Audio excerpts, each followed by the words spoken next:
చిత్తూరు జిల్లా కాణిపాకంలోని శ్రీ వరసిద్ధి వినాయక స్వామి ఆలయంలో స్వామివారి బ్రహ్మోత్సవాలు అంగరంగ వైభవంగా ప్రారంభమయ్యాయి. ఉత్సవాల సందర్భంగా ఆలయాన్ని ప్రత్యేక అలంకరణలతో సర్వాంగ సుందరంగా ముస్తాబు చేశారు. తెల్లవారుజాము నుంచే స్వామివారిని దర్శించుకునేందుకు భక్తులు తరలివస్తున్నారు. ఇవాల్టి నుంచి ఈ నెల 24వ తేదీ వరకు బ్రహ్మోత్సవాలు కొనసాగనున్నాయి. మొదటి 9 రోజులు బ్రహ్మోత్సవాలు, ఆ తర్వాత ప్రత్యేక ఉత్సవాలు నిర్వహించనున్నారు. రేపోదయం ఆలయంలో ధ్వజారోహణం జరగనుండగా రాత్రికి హంసవాహనంపై స్వామివారు భక్తులకు దర్శనమివ్వనున్నారు.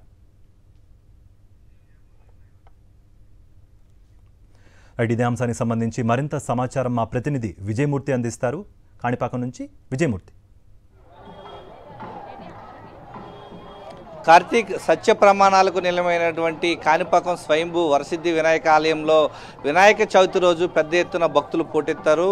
ఈ రోజు నుంచి ప్రారంభమైనటువంటి బ్రహ్మోత్సవాలు తొలి రోజు అంకురార్పణతో పెద్ద ఎత్తున ఈ యొక్క కార్యక్రమాన్ని నిర్వహించారు. రేపు ధ్వజారోహణంతో కాణిపాకం బ్రహ్మోత్సవాలు ప్రారంభం కానున్నాయి. ప్రస్తుతం మనం చూస్తూ ఉన్నాం కాణిపాకం ఆలయం వద్ద విద్యుత్ దీపకాంతులతో సర్వాంగ సుందరంగా ముస్తాబైనటువంటి ఆలయ పరిసర ప్రాంతాలన్నీ కూడా చాలా భక్తులను ఆకట్టుకుంటున్నాయి. ప్రస్తుతం మనం చూస్తూ ఉన్నాం ఈ యొక్క కాణిపాకం స్వయంభూ వరసిద్ధి వినాయక స్వామి ఆలయంలో స్వామివారిని దర్శించుకునేందుకు పెద్ద ఎత్తున భక్తులు సుదూర ప్రాంతాల నుంచి తరలి వస్తున్నారు. ఆంధ్రప్రదేశ్ రాష్ట్రం నలుమూలల నుంచే కాకుండా తెలంగాణ ప్రాంతం నుంచి, కర్ణాటక పక్కనే ఉన్నటువంటి తమిళనాడు రాష్ట్రం నుంచి కూడా పెద్ద ఎత్తున భక్తులు స్వామివారిని దర్శించుకుంటున్నారు. ప్రస్తుతం మనం చూడొచ్చు విద్యుత్ దీప కాంతులతో కాణిపాకం ఆలయం అంతా కూడా దగదగలాడుతూ ఉంది. ప్రధానంగా కాణిపాకం ఆలయం బ్రహ్మోత్సవాలంటేనే 21 రోజుల పాటు ఈ యొక్క బ్రహ్మోత్సవాలు నిర్వహిస్తుంటారు. రేపు ఉదయం ధ్వజారోహణంతో ప్రారంభం కాబోతున్నాయి. కొంతమంది భక్తులు మనకు అందుబాటులో ఉన్నారు.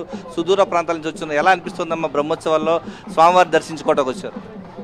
ముందుగా ప్రేక్షకులందరికీ వినాయక చవితి శుభాకాంక్షలు. సో ఈరోజు ఈ దివ్యమైన రోజున మేము ఇక్కడ ఉండడానికి ఎంతో పుణ్యం చేసుకుందాం అనుకుంటున్నాము. సో 2 కళ్ళు చాలట్లేదు అతన్ని ఆ లైటింగ్ అదంతా చూస్తుంటే. సో మేము వైజాగ్ నుండి వచ్చాము దర్శించుకోవడానికి. మీరు ఎక్కడి నుంచి వచ్చారమ్మా? ఎలా అనిపిస్తుంది దర్శించు? నుంచి వచ్చామండి.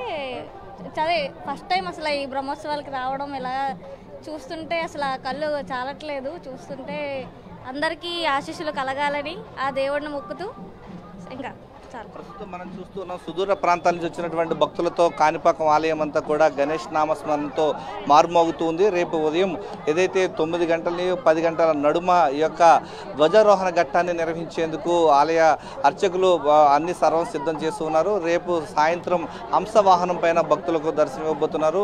రేపు ఏదైతే మొత్తం మొదట 9 రోజుల పాటు బ్రహ్మోత్సవాలు ఈ నెల 16 వరకు జరుగుతాయి. 16వ తారీఖు నుంచి 27వ తారీఖు వరకు కూడా ప్రత్యేక ఉత్సవాల పేరుతో కాణిపాకం బ్రహ్మోత్సవాలు మొత్తం 21 రోజుల పాటు నిర్వహించడం సాంప్రదాయంగా వస్తుంది. ఈ నేపథ్యంలో దానికి అనుగుణంగా ఆలయ ఉభయదారులు, ఆలయ అధికారులన్నీ కూడా అన్ని ఏర్పాట్లు చేస్తున్నారు. కార్తీక్. రైట్ విజయమూర్తి.